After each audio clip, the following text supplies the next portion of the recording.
शुरू कर। हाँ शुरू कर।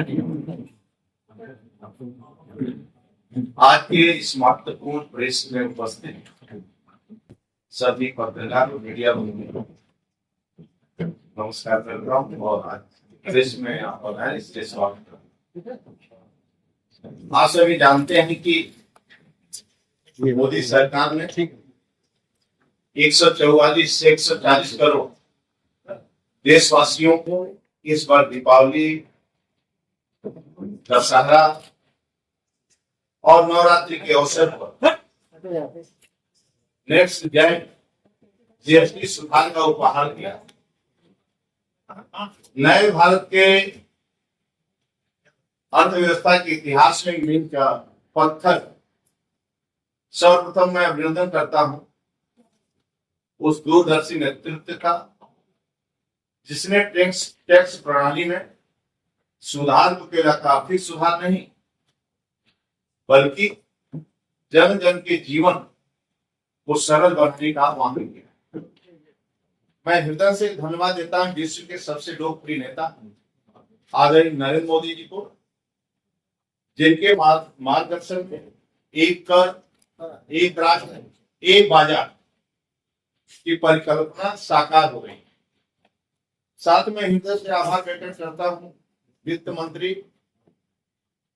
कुशल वित्त मंत्री श्री माननीय निर्मला सीतारमण जी का, जिन्होंने अपने अथक परिश्रम, गहन समझ और दृढ़ इच्छा शक्ति से जीएसटी जैसे जटिल विषय को सहज, पारदर्शी और जनहितकारी बनाने में ऐतिहासिक कदम उठाए। जीएसटी देश का सबसे बड़ा कर सुधार है, जिसने 2017 में कई तरह के टैक्स, चाहे एक्साइज हो, वैट हो, सीएसटी हो आदि को खत्म करके एक सरल कर व्यवस्था लागू की। जीएसटी के आने से देश भर में एक समान बाजार बना है, जिससे वस्तुएं और सेवाओं का व्यापार आसान हुआ है। उदाहरण के तौर पर बात करें तो दिल्ली से मुंबई दवा भेजने में 5 तरह के टैक्स लगते थे। आज केवल सिर्फ जीएसटी लगता है। बिलिंग और रेट दोनों पारदर्शी है। जीएसटी से ट्रांसपोर्ट खर्च और चेक पोस्ट पर रुकावटें और रिश्वतखोरी घटी, जिससे फल सब्जी जैसे उत्पाद समय से ताजगी के साथ बाजार में पहुंचते हैं। इससे परिवारों के बजट पर भी सकारात्मक असर हुआ है, क्योंकि अनावश्यक टैक्स हटने से रोजमर्रा की वस्तुएं पहले से आज सस्ती हुई।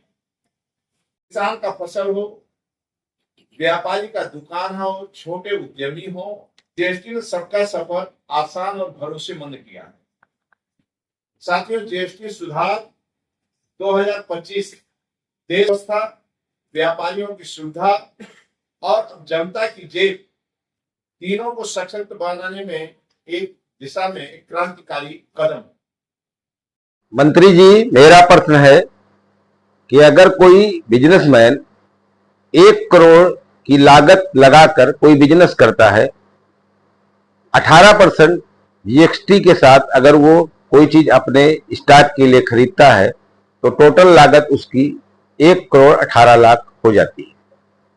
आज के डेट में अगर उसको वो सेल करता है 5% जीएसटी के हिसाब से, तो उसको जो अमाउंट मिलेगा वो 1 करोड़ मूलधन प्लस 5% जीएसटी मिलाकर, अगर नो प्रॉफिट नो लॉस पर वो बिजनेस करता है तो उसको पैसा मिलेगा 1 करोड़ 5 लाख। जो ये 13 लाख रुपया उस बिजनेसमैन का नुकसान हो गया है, इसका सरकार कैसे भरपाई करेगा, इस पर आप बता दीजिए। किसी बिजनेसमैन का नुकसान नहीं होगा। दोनों जब माल बिक्री होती, जहां पर एक आपकी ट्रक बिक रहा है साल भर में, जब वहां पर 1000 ट्रक आपका बिकेगा और 1000-2000 मोटरसाइकिल बिकेगा, वह सभी को एक साथ लाभ नहीं। जीएसटी जो दर लागू किया गया है ये सभी को लागू होगा। मैं इतना आंकड़ा नहीं बता सकता। नहीं मंत्री जी, सवाल जो है वो, लेकिन मैं